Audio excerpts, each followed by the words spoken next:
Assalamualaikum warahmatullahi wabarakatuh.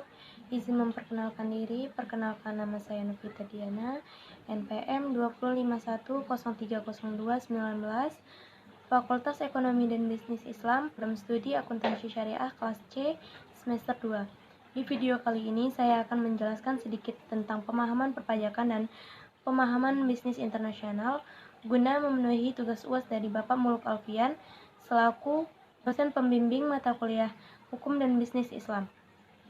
Baik, yang pertama saya akan menjelaskan tentang pemahaman perpajakan. 1. Pengertian pajak. Pajak sebagai suatu kewajiban menyerahkan sebagian daripada kekayaan kepada negara disebabkan suatu keadaan, kejadian dan perbuatan yang memberikan kedudukan tertentu, tetapi bukan sebagai hukuman, menurut peraturan-peraturan yang ditetapkan pemerintah serta dapat dipaksakan, tetapi bukan sebagai hukuman. Menurut peraturan-peraturan yang ditetapkan pemerintah serta dapat dipaksakan, tetapi tidak ada jasa baik dari negara secara langsung untuk memelihara kesejahteraan umum. Dari akhir definisi pajak disebutkan bahwa pembayaran pajak tidak ada jasa balik dari negara secara langsung. Pajak-pajak tersebut adalah: yang pertama ada pajak penghasilan atau PPh, adalah pajak yang dikenakan atas suatu penghasilan. Yang kedua ada pajak penambahan nilai atau PPN, adalah pajak yang dikenakan atas penyerahan barang kena pajak atau BKP atau menyerahkan jasa kena pajak atau JKP. Yang ketiga ada pajak bumi dan bangunan atau PBB, adalah pajak yang dikenakan atas tanah dan bangunan. Yang keempat adalah bea perolehan hak atas tanah dan bangunan, adalah pajak yang dikenakan atas perolehan hak atas tanah dan bangunan. Yang kelima ada bea material, adalah pajak yang dikenakan atas dokumen yang bersifat perdata, misal surat perjanjian, akta-akta notaris, surat berharga seperti wesel atau cek giro dan sebagainya. Yang kedua ada fungsi pajak. Pajak mempunyai dua fungsi utama, yaitu yang pertama ada fungsi budgetair atau fungsi finansial, memasukkan uang sebanyak-banyaknya ke kas negara dengan tujuan untuk membiayai pengeluaran negara. Fungsi yang kedua adalah fungsi reguleran atau fungsi mengatur pajak, digunakan sebagai alat untuk mengatur masyarakat baik di bidang ekonomi, sosial maupun politik dengan tujuan tertentu. Yang ketiga ada subjek dan objek pajak. Subjek pajak, di Indonesia kita mengenal pembagian subjek pajak menjadi dua, yaitu subjek pajak dalam negeri dan subjek pajak luar negeri. Objek pajak terdiri dari: 1. Objek pajak pertambahan nilai atau PPN. Yang kedua ada objek pajak penjualan atas barang mewah atau PPNBM. Yang ketiga ada objek pajak bumi dan bangunan atau PBB. Yang keempat ada objek pajak penghasilan atau PPh. Yang kelima ada objek pajak bea materi. Yang keenam ada objek pajak bea perolehan hak atas tanah dan bangunan atau BPHTB. Selanjutnya yang keempat adalah ada hak dan kewajiban wajib pajak. Hak wajib pajak yaitu yang pertama ada hak atas kelebihan pembayaran pajak, yang kedua ada hak dalam hal wajib pajak dilakukan pemeriksaan, yang ketiga ada hak untuk mengajukan keberatan atau banding dan peninjauan kembali, yang keempat ada hak wajib pajak lainnya seperti hak kerahasiaan, hak untuk pengangsuran atau penundaan pembayaran, hak untuk penundaan pelaporan SPT tahunan, hak untuk pengurangan PPh pasal 25, hak untuk pengurangan pajak bumi dan bangunan atau PBB, hak untuk pembebasan pajak, hak untuk pengembalian pendahuluan kelebihan pembayaran pajak, hak untuk mendapatkan pajak ditanggung pemerintah, dan yang terakhir ada hak untuk mendapatkan insentif perpajakan. Selanjutnya ada kewajiban wajib pajak. Yang pertama ada kewajiban mendaftarkan diri, yang kedua ada kewajiban pembayaran, pemotongan atau pemungutan, yang ketiga ada kewajiban dalam hal diperiksa, yang keempat ada kewajiban memberi data. Pajak dapat dibedakan menjadi dua berdasarkan dari lembaga yang mengelolanya, yaitu yang pertama ada pajak pusat. pajak yang dikelola oleh pemerintah pusat.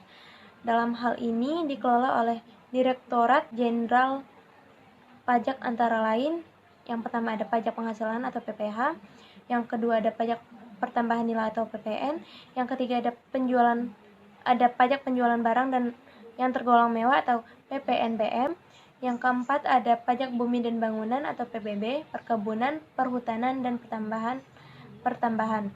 Yang kelima ada bea material. Yang kelima ada bea materi. Yang kedua ada pajak daerah. Pajak yang dikelola oleh pemerintah daerah.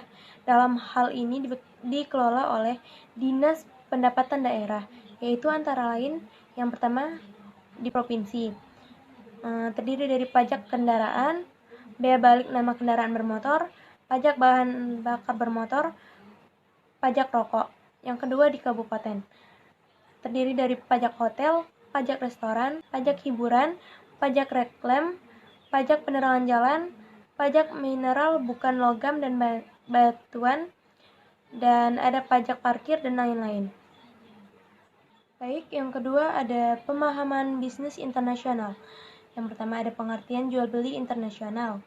Secara umum, perdagangan internasional dapat diartikan sebagai sebuah kegiatan jual beli yang dilakukan dua pihak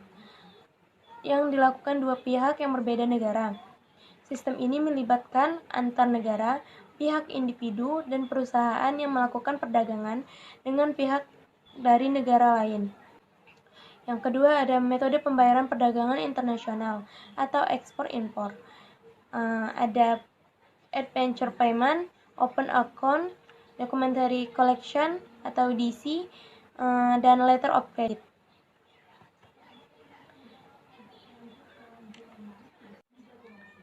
Yang ketiga ada letter of credit. Dalam hakikatnya, letter of credit memiliki banyak sekali fungsi. Yang pertama, berfungsi untuk memudahkan pembayaran, baik itu untuk importir yang membeli maupun eksportir yang memberikan barang.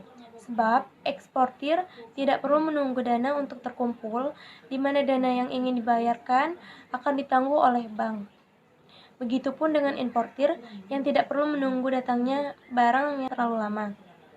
Selain itu, dengan fasilitas kredit yang dijamin oleh perbankan bisa membantu importir menentukan waktu pembayaran, apakah ingin langsung ataupun ditangguhkan dulu dalam jangka waktu tertentu. Fungsi lain letter of credit ini adalah keamanan dan bertransaksi utamanya untuk eksportir. Sebab menjual barang lintas negara tidaklah mudah, banyak resiko yang harus ditanggung. Berkat letter of credit atau LOC, pembayaran tetap aman karena berada dalam otoritas pihak perbankan. Yang keempat ada imbal beli internasional. Transaksi imbal beli disebut juga dengan istilah barter, counter purchase atau barter trade adalah suatu jenis transaksi dagang di mana sebuah perusahaan mengekspor barang tertentu ke suatu negara dengan persyaratan bahwa dia harus mengimpor barang-barang lain dari negara tersebut sebagai imbalannya. Secara sangat klasik, imbal beli internasional ini disebut sebagai tukar menukar barang atau barter. Banyak negara mempersyaratkan agar dalam bisnis tertentu dilakukan dengan cara barter ini, yang merupakan motif mengapa dilakukan suatu transaksi secara imbal beli adalah sebagai berikut. Yang pertama ada negara yang tidak mempunyai cukup devisa untuk melakukan pembayaran atas jual beli suatu produk. Yang kedua, terkadang devisa cukup tersedia, tetapi lebih diprioritaskan untuk di bidang lain. Yang ketiga ada kesempatan bagi negara pembeli untuk menggenjot ekspornya. Yang kelima ada World Trade Organization atau WTO, merupakan satu-satunya organisasi internasional yang mengatur perdagangan internasional. Terbentuk sejak tahun 1995, WTO berjalan berdasarkan serangkaian perjanjian yang dinegosiasikan dan disepakati oleh sejumlah besar negara di dunia dan diratifikasi melalui parlemen. Tujuan dari perjanjian-perjanjian WTO itu sendiri adalah untuk membantu produsen barang dan jasa, eksportir dan importir dalam melakukan kegiatannya. Prinsip pembentukan dan dasar WTO adalah untuk mengupayakan keterbukaan batas wilayah, memberikan jaminan atas most favored nation principle atau MFN, dan perlakuan non-diskriminasi oleh dan di antara negara anggota, serta komitmen terhadap transparansi dalam suatu kegiatan. Baik, sekian penjelasan dari saya. Apabila ada kesalahan dan kekurangan, saya mohon maaf. Saya akhiri, wabillahi taufiq wal hidayah. Wassalamualaikum warahmatullahi wabarakatuh.